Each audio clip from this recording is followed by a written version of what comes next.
Hola, estoy de vuelta, soy Manny y esta noche quiero hablar de how I've been learning Spanish the wrong way for an entire year. Can you believe that? Let's talk about it. So I've been learning Spanish the entirely wrong way for me for quite a while now, right? So this past year, I got the opportunity to explore a little bit about my brain, and so I met with a neuropsych.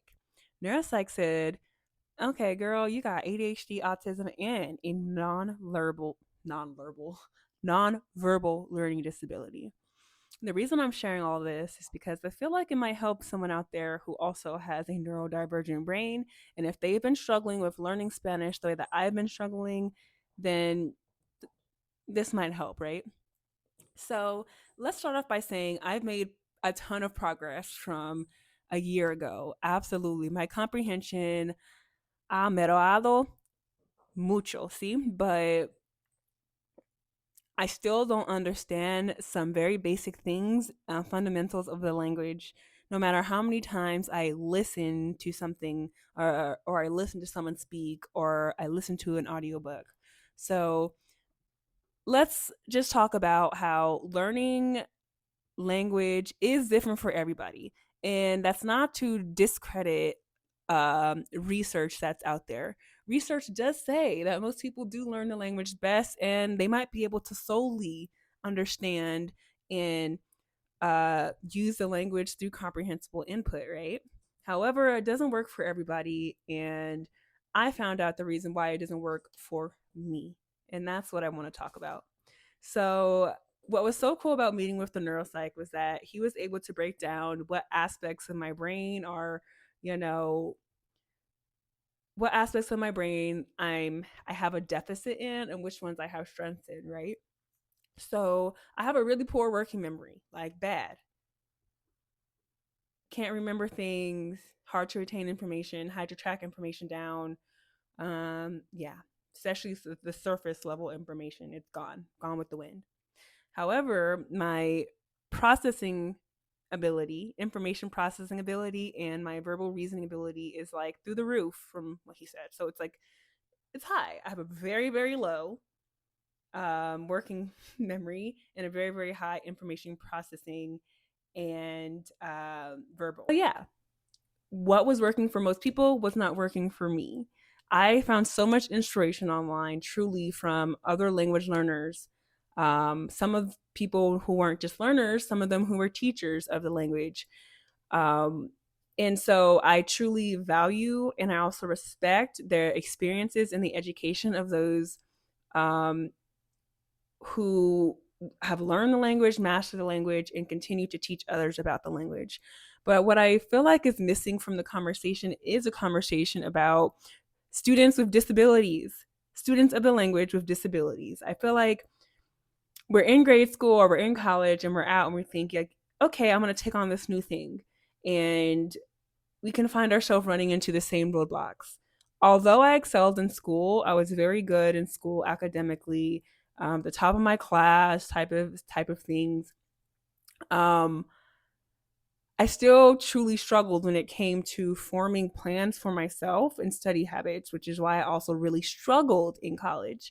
And so that same struggle was starting to hit me with the Spanish. And so I'm like, oh, I don't want to like give up or take the same breaks out of defeat like I did in college. And so I'm like, let me get ahead of this. Let me figure out why my working memory is impeding my learning, how it is, and what I can do about it, and how I can like lean into my strengths, right? So let's talk about the working memory. So I have trash working memory, right? Which basically means that I have a narrow channel, small channel for information to pass through. And I can have a bunch of information that I'm trying to process, but the channel is so narrow that it kind of causes like an overload. I imagine when there's too much information trying to go through at one time, I'm trying to put all this information into this little river of, this stream of information that this keeps going. It kind of like creates like a dam. I don't know, and it kind of blocks it. And that's when I kind of like freeze up. And that happens with the language. And so I was realizing that I was trying to take on too much too fast, especially when you're in learning communities and you see all these people like tracking their hours, speed running in certain communities and things like that. You're like, what am I doing wrong? Like if all I have to do is get more input, then like why isn't it that I don't understand how to structure a sentence the way that I feel like I should, even without any grammar practice, right? And the reason is because we're just trying to do too much. We're just trying to do too much. Pauses in speech and pauses in understanding is indicative that the cognitive load is just too big, girl. All this info, you want to put it in, but your brain's different. Your brain's different. So you can try, but you will not succeed. At least it'll take you a lot longer to succeed when you're working against your deficit. Really you want to like kind of like not ignore the deficit, but you want to give it the least space as you can, right? So really I want to reduce the kind of load. Leaning into more of the strengths side of it is kind of understanding that, okay, I'm able to take information, I'm able to process it, especially the verbal reasoning. I'm able to make connections in stories and in between information. And so with that, I'm like, I see why I have understood as much as I've understood, but I also see why I'm so behind because I'm trying to take on too much information.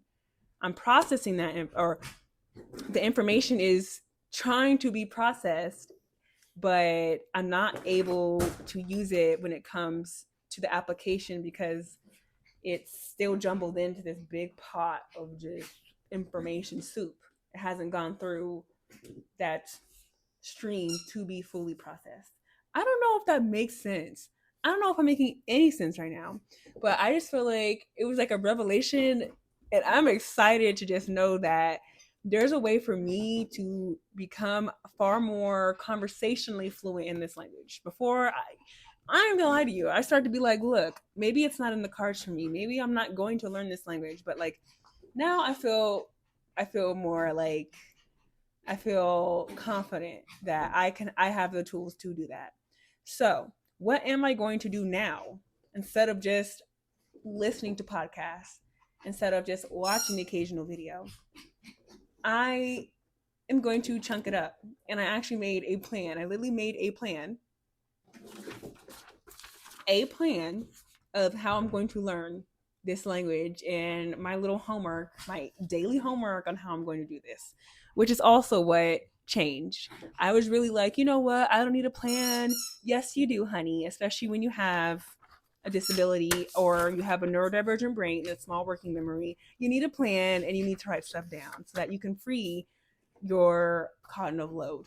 You need all the cognitive ability you can get just to comprehend the story, just to retain the information.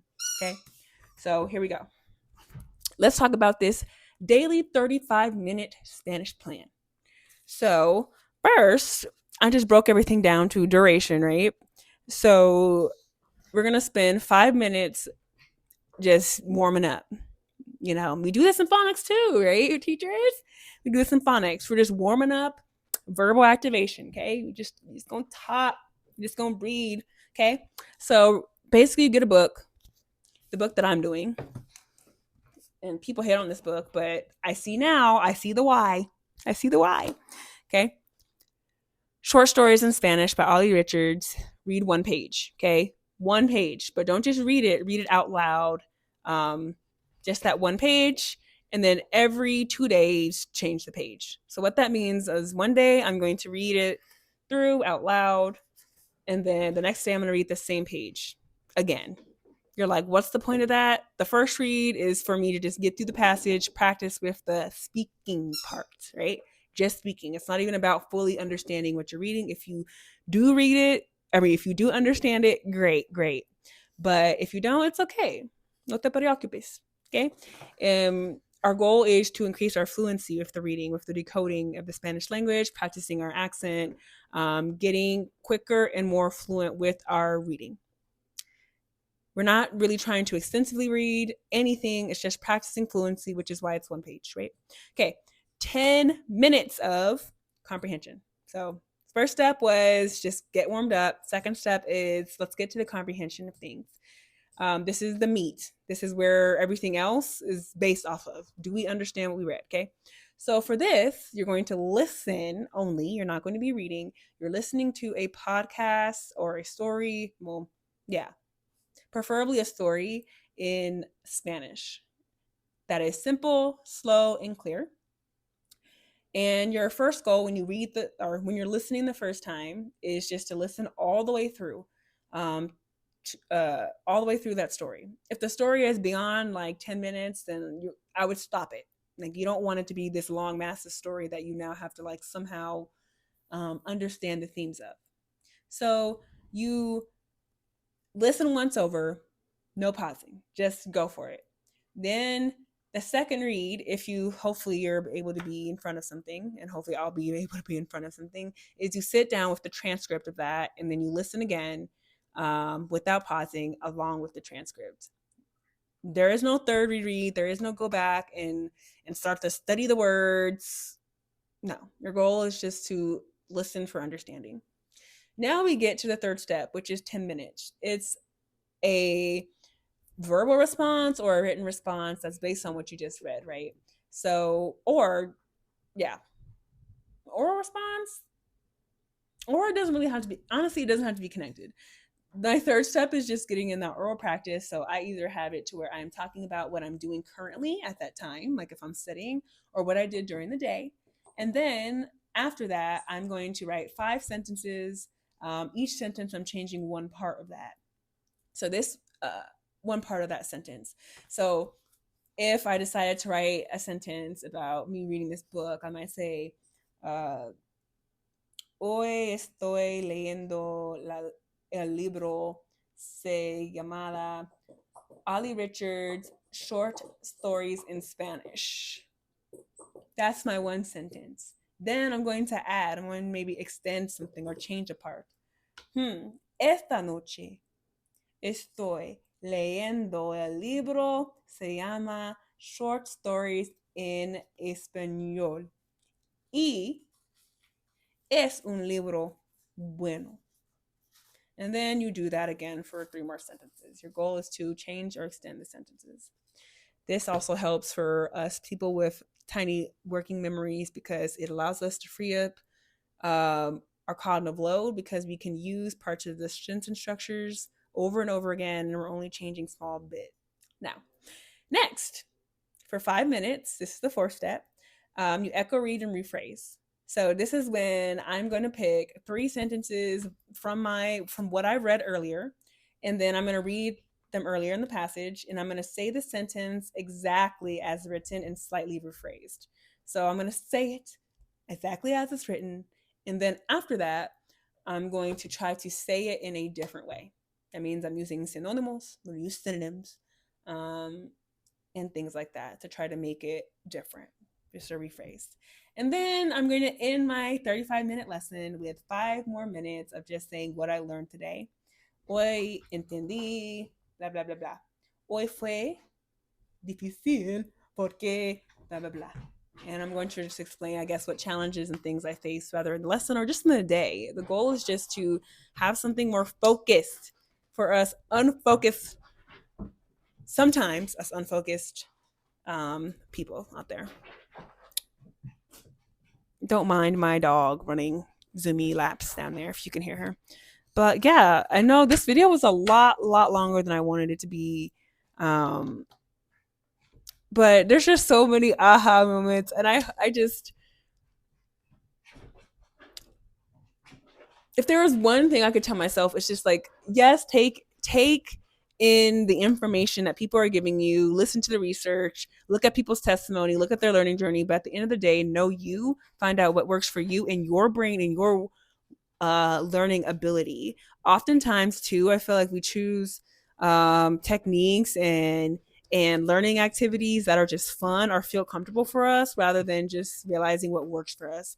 But I know means is this the way that I would have envisioned practicing and learning my Spanish every day? But after doing the comprehensible input and now finding that I'm hitting roadblocks where I'm at, like I'm beyond a beginning level, but I'm enable, I feel like, to really, really get into the intermediate level because I'm really not understanding uh, the language. But yeah, I hope that this helps someone. If it doesn't, it's okay, right? Because this is for me.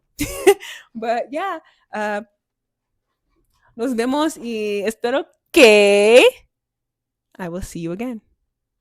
¿Cómo se dice en español? Espero que veré, ¿no?